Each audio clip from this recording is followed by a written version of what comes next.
Hi everyone, and welcome to Improve Your Voice. As you may or may not know, my name is Darren McStay.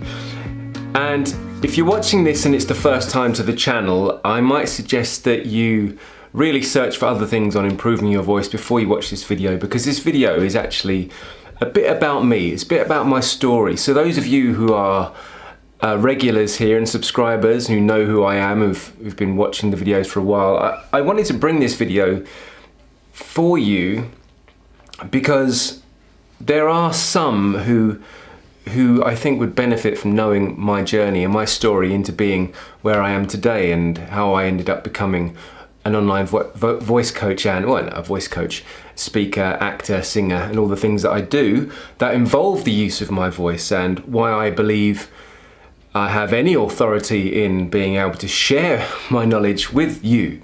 And so, to help people understand not only that everyone has an opportunity to better their situation and improve their voice, but also maybe just as a bit of a get to know you.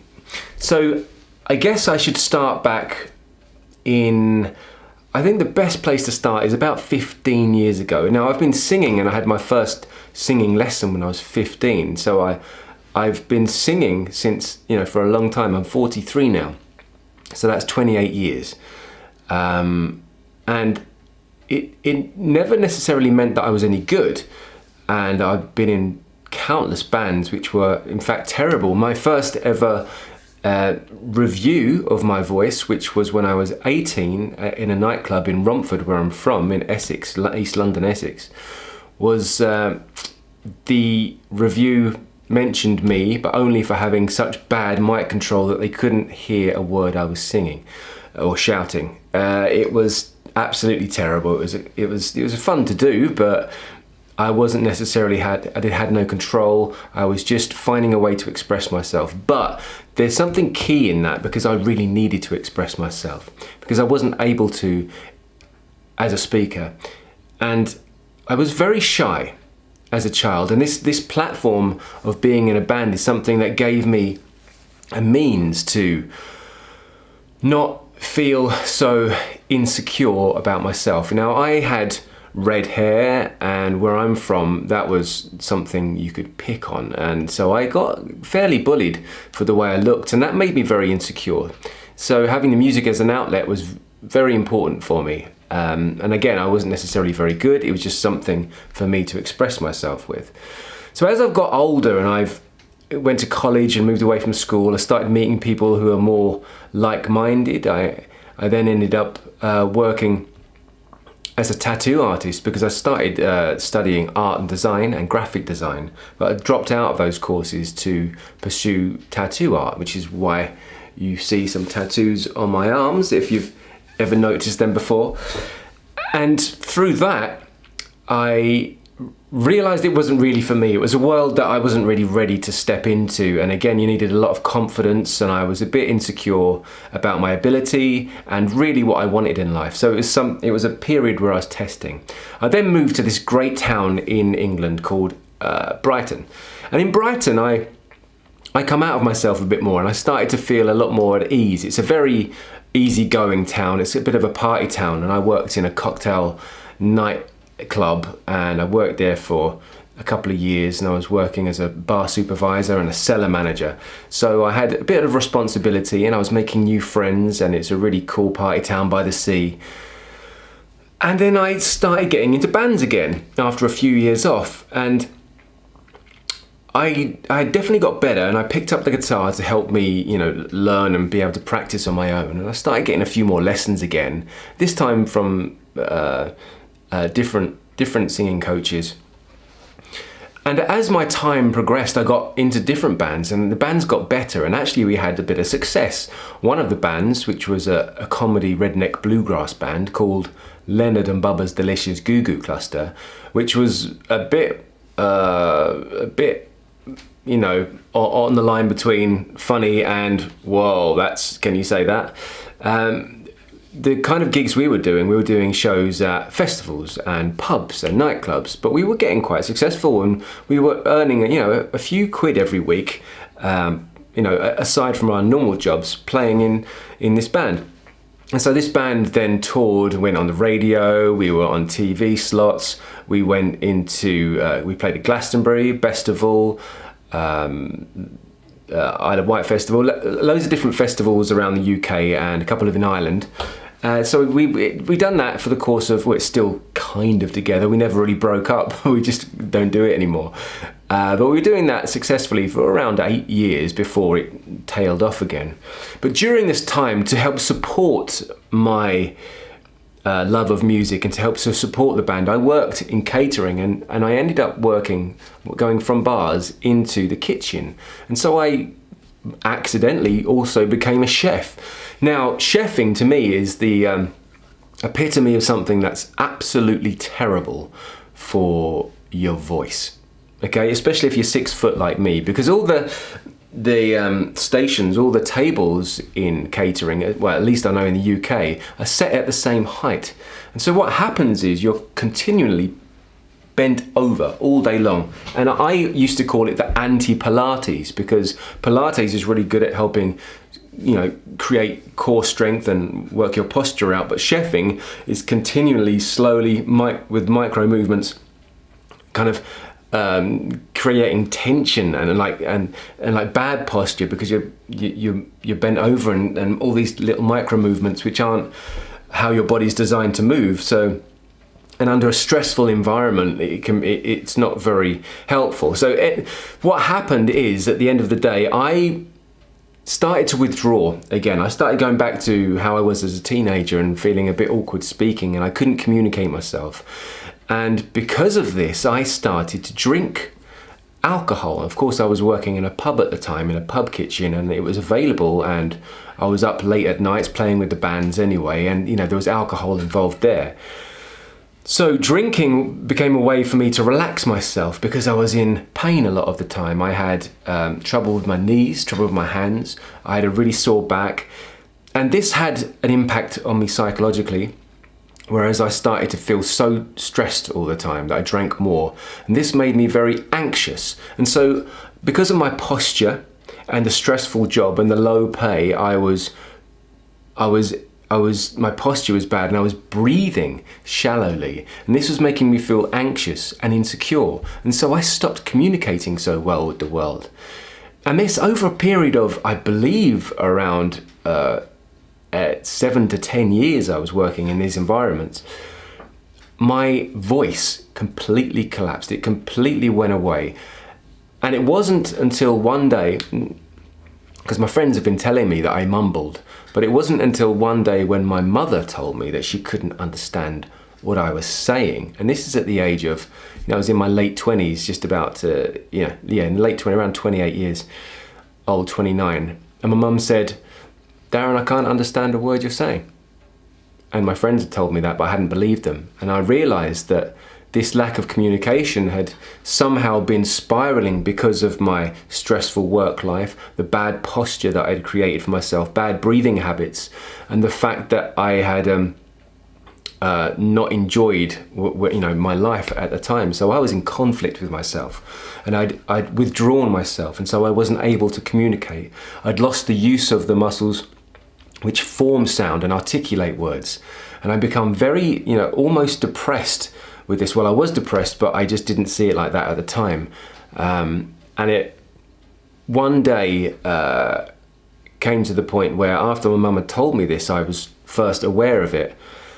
And then I had a panic attack one day, which was so severe, and it was after a show with the band. I'd been working all week, and then we went away for the weekend to a festival, and we had a good night, had a bit of a party, again, drinking too much. And in the morning, we woke up and we got in the car and we drove off on the way back to Brighton, and I had this tremendous panic attack, and I thought I was going to die. I was trying to get more oxygen, and I ended up breathing and hyperventilating. And what happened was that all of the feeling in my arms went completely numb, and pins and needles happened in my back. And I just thought that was a panic. I didn't know it was a panic attack. I thought it was a heart attack.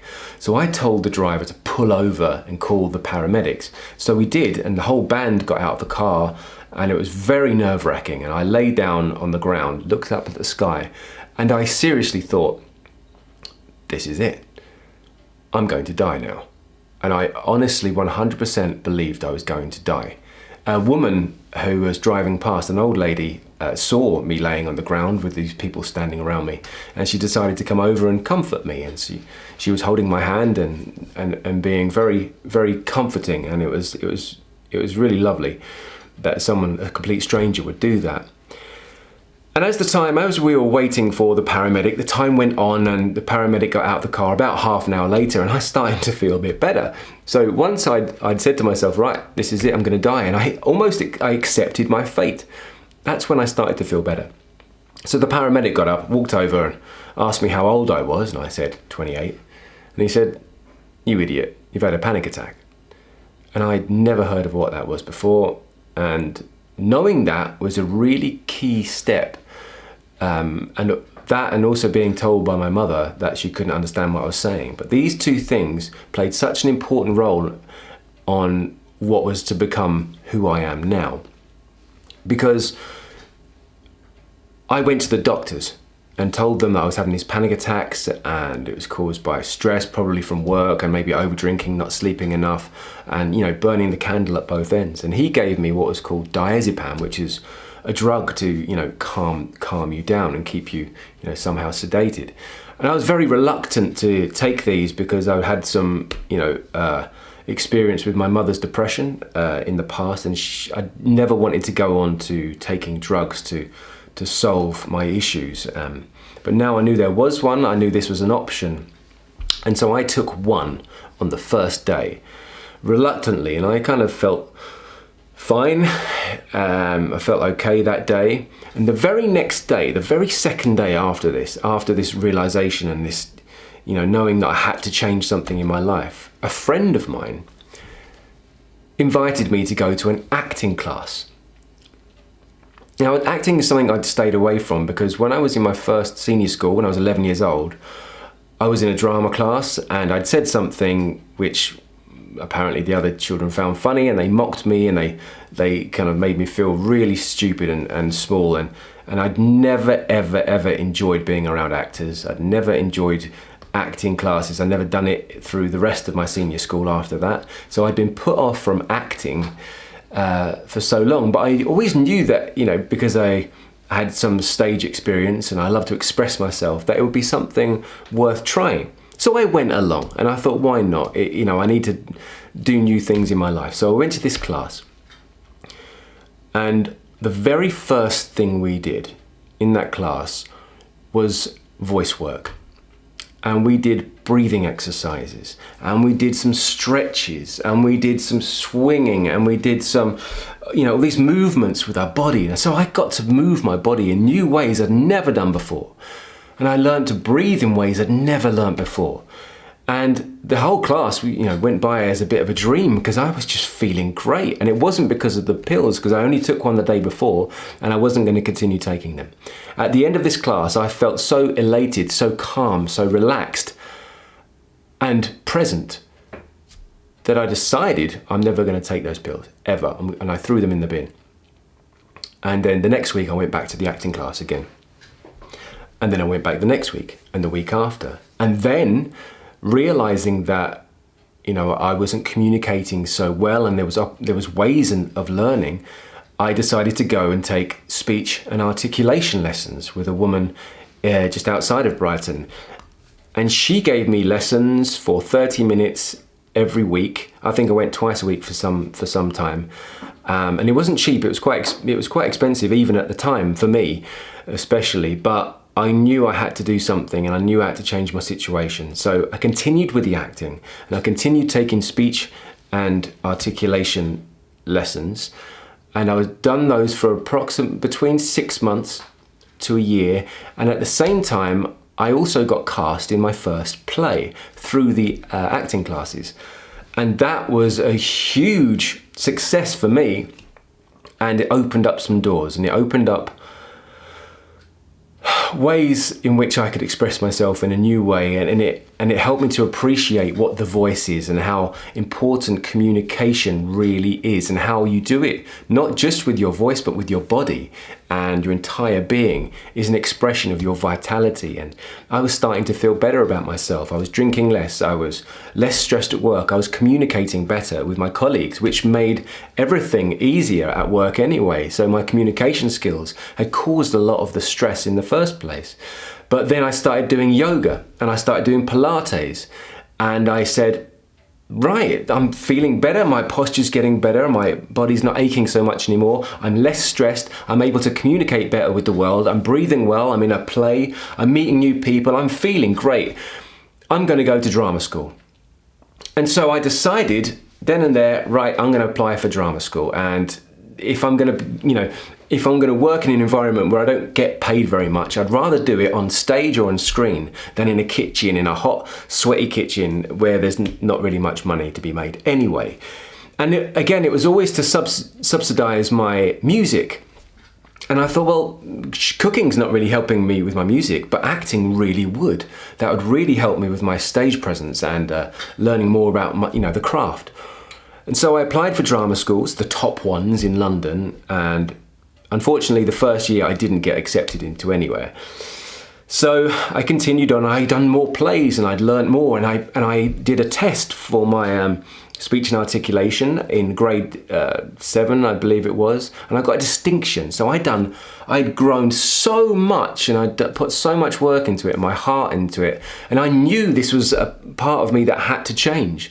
And so this little certificate and this little medal that I got for it was so important to me, and so I stayed with it and I continued acting, and I went back the next year and I got offered a place at a very prestigious acting conservatoire named East 15, and so I decided to do the master's degree there in TV, film and radio.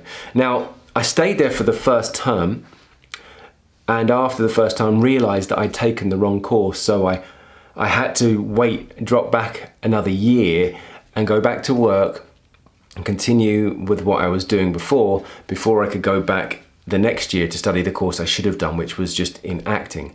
But on the first term of the TV, film and radio, I did radio and some TV. Now the radio itself taught me more about articulation, it taught me about characters, it taught me Laban, it taught me some of the best voice techniques I've ever known, and I had one of the greatest voice coaches there is still out there today, and his name was Robert Price, and he'd been taught by some of the great voice coaches of his time, and to have worked with him for 4 months or whatever it was a privilege and an eye-opener, and it really gave me the confidence to start sharing what I had already learned on my journey so far with other people. So I started doing little workshops, and I started helping actors and other people who wanted to improve their voice and articulation. But essentially, articulation is one thing, and speech is incorporated into that, but the voice is your whole body. It's holistic. So everything you do to improve your body as a whole and to make it more relaxed, resonant and present is helping you share your story and communicate with the world. And I just really seem to understand this and understand how to explain these principles to other people. And I decided as I went back the next year for the acting course that I was going to keep that in mind as I was, training on my master's degree. So I did the full year master's degree intensive course in which we had voice work, movement, articulation, voiceover, acting, and all the things that are incorporated into that. It's quite complex, but also very holistic and very worthwhile for life skills.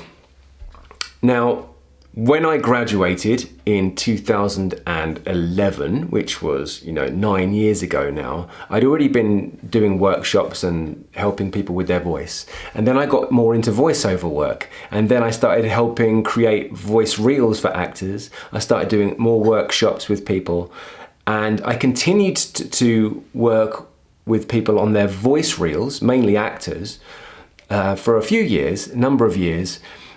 until I got a part in a show called Warhorse, in which I became a puppeteer. And I did that for a year and a half. And actually the version of Warhorse that I was in actually was filmed for the National Theatre and was aired worldwide live, one of the first 4K live recordings that I think was ever made for the theatre. And so I was in that production. I wasn't actually a puppeteer in that show, but I did some singing and some acting in it. And if it comes round again to the cinemas, which I believe it will next year, you can see me in that, so check it out. Anyway, my point is that within a period of 8 years, I'd gone from someone who was completely insecure, having panic attacks, on the verge of depression, drinking far too much. I had not sleeping enough. I couldn't communicate with my colleagues, my friends, even my family well enough. And 8 years later, I'm in a top West End performance.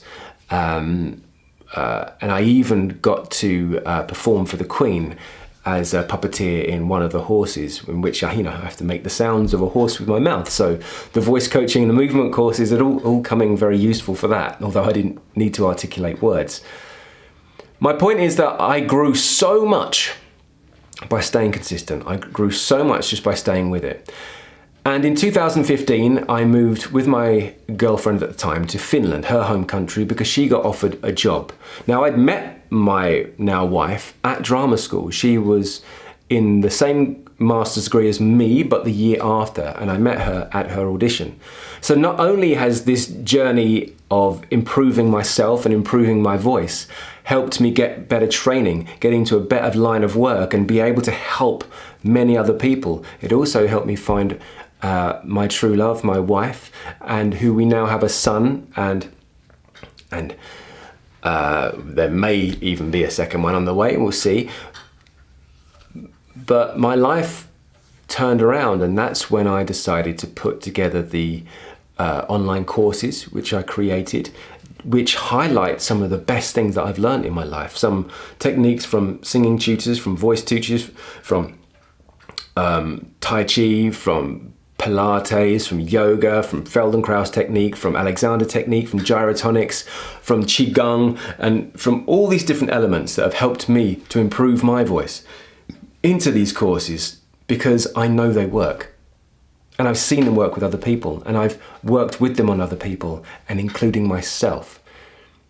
And then I created this channel, Improve Your Voice, in order to just reach and help as many people as I can. And now we're almost at 50,000. We just hit 49,000 a couple of days ago, and it's going really well. And I thought this was the opportunity now, because 2020, to just share my story. And I'm sure there's more in it than that. There's a lot more. I could go back to my childhood, but it's already nearly 25 minutes long. And I guess I'm going to leave it there, but I wanted to just share my journey with you because I was hoping it would inspire some people who feel down about their situation. I was hoping it would motivate those who don't believe they have opportunities to change, or believe that the voice is something that's happening to them. The voice isn't happening to you. It's not an outside source. It is you.